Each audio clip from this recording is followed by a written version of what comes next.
This month in Europe, we're pretending to engage in democracy by holding elections for the European Parliament, a rubber stamp body as absurd and useless as any Soviet puppet assembly.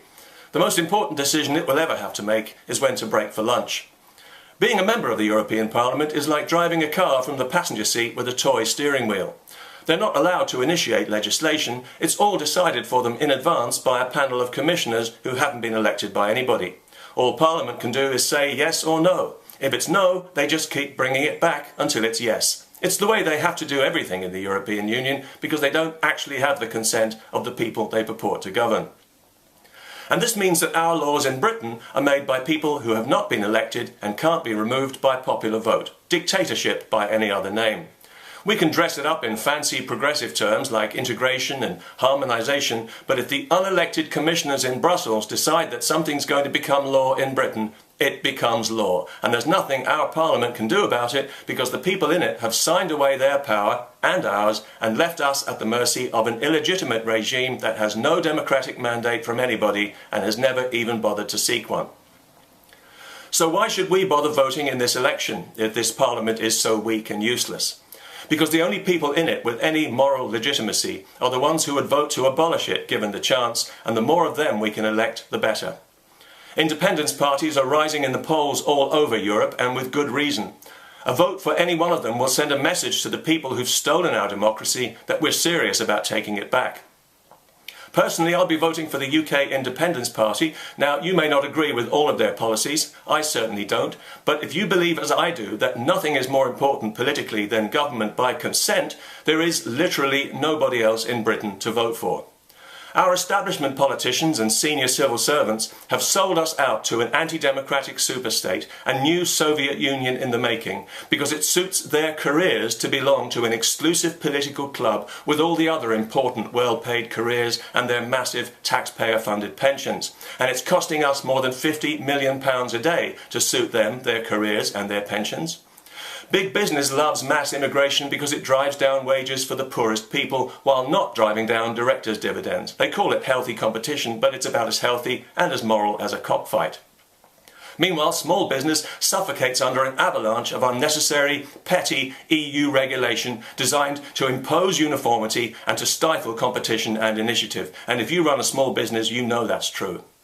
They keep telling us about this free market, but there's no free market for us in the European Union. We're not allowed to make trade deals with anybody outside it. In trade terms, we're prisoners of the EU, which actually needs us a lot more than we need it.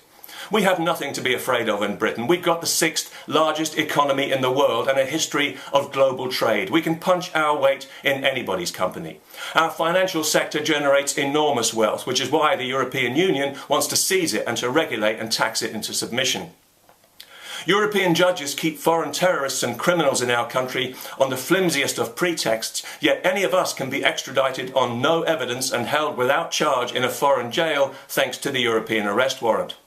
We're prisoners of a political union that's so innately corrupt its accounts have not been passed by the auditors in nearly 2 decades, and whose disastrous, fanatical, one-size-fits-all policy has led to collapsed economies, massive youth unemployment, an artificial currency held together with gaffer tape, an economic north-south divide as brutal and unnecessary as the Berlin Wall, and whatever we vote for, we can't have it, because our votes don't count for anything.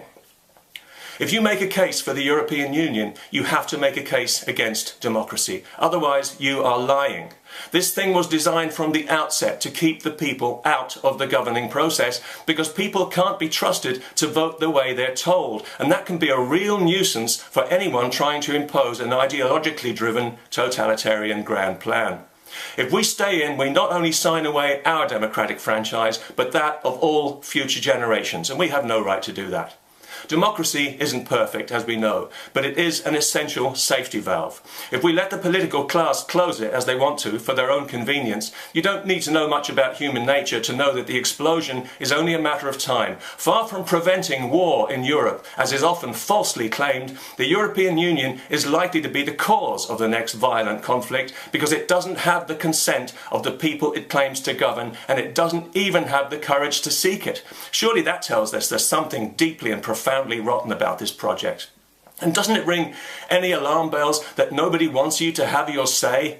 Look at the lies and evasions, year after year, the lengths that all three establishment parties in Britain have gone to deny us our say. Broken promise after cast iron broken promise. They've strung us along like mugs, and they've colluded between them to neutralise what democratic franchise we have and make it worthless.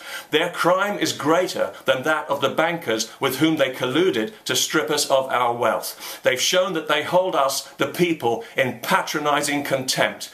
And this election is a chance for us to show them what we think of them. This is our chance to tell these political criminals and their media friends that they can misrepresent us and call us all the ugly, hateful names they like, but we've had enough of their lies and their slippery evasions. We want our sovereign democracy back, and we are not taking no for an answer.